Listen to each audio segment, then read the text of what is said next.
Hi all, இன்னைக்கு நம்ம பாலக்கீரை எப்படி க்ளீன் பண்ணலாம் தான் பார்க்க போகிறோம். பாலக்கீரை க்ளீன் பண்ணுறது வந்து பெரிய விஷயமே கிடையாது. அது ரொம்ப ஈஸியான ஒரு விஷயம். பட் இதில் இருக்க ஹெல்த் பெனிஃபிட்ஸ் நம்மள நிறைய பேருக்கு வந்து தெரியவே இல்லை. இதில் மெயினாக இருக்கிறது என்னன்னு பார்த்தீங்கன்னா vitamin A, vitamin C. Vitamin C எல்லாருக்குமே தெரியும். ஸ்கின் அண்ட் ஹேருக்காக வந்துட்டு நிறைய பேர் சப்ளிமெண்ட்ஸ் அந்த மாதிரி நிறைய விஷயங்கள் எடுப்பாங்க. பட் நேச்சுரலாகவே இந்த மாதிரி கீரை வகைகளில் பழங்கள், காய்கறி அந்த மாதிரி நிறைய இதில் இருக்குது. ஸோ அதில் மெயின் வந்துட்டு இந்த பாலக்கீரை இருக்குது. இது ஸ்கின்னுக்கு, ஹேருக்கு, கொலாஜின் பூஸ்ட் பண்ணுறதுக்கு உங்களுக்கு ரொம்பவே ஹெல்ப்ஃபுல்லாக இருக்கும். அண்ட் இதில் வந்து மினரல்ஸ் பார்த்தீங்கன்னா அயன், மெக்னீஷியம், கால்சியம் இந்த மாதிரி இருக்கிறதும் இருக்குது. இதில் ஃபைபர் வந்துட்டு உங்களுக்கு ஹையாக இருக்கும். அண்ட் கலோரிஸ் பார்த்தீங்கன்னா கம்மியாக இருக்கும். வெயிட் லாஸ் பண்ணுறவங்க, டயட்டில் இருக்கவங்களாம் பார்த்தீங்கன்னா இந்த கீரை மஸ்ட்டாக நீங்கள் ட்ரை பண்ணலாம். அண்ட் இதை க்ளீன் பண்ணுறது பார்த்தீங்கன்னா உங்களுக்கு நமக்கு வந்து வாங்கும்போதே பார்த்தீங்கன்னா ரூட்ஸ் எல்லாம் கட் பண்ணி தான் கொடுத்துருப்பாங்க.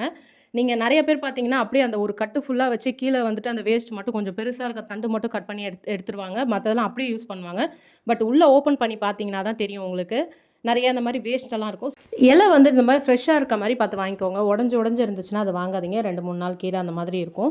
ஸோ அவ்வளோதான். இதில் கொஞ்சம் மொத்தமாக இருக்க தண்டெல்லாம் ரிமூவ் பண்ணிடுங்க. மற்றபடி மெலிசாக இருக்கிறதெல்லாம் அப்படியே நீங்கள் ஃபுல்லாக வந்து போட்டுருங்க. அவ்வளோதான். இதை வச்சு என்னென்ன டிஷ்ஷஸ்லாம் ட்ரை பண்ணலாம் அப்கமிங் வீடியோஸில் பார்க்கலாம். தேங்க்ஸ் ஃபார் வாட்சிங்.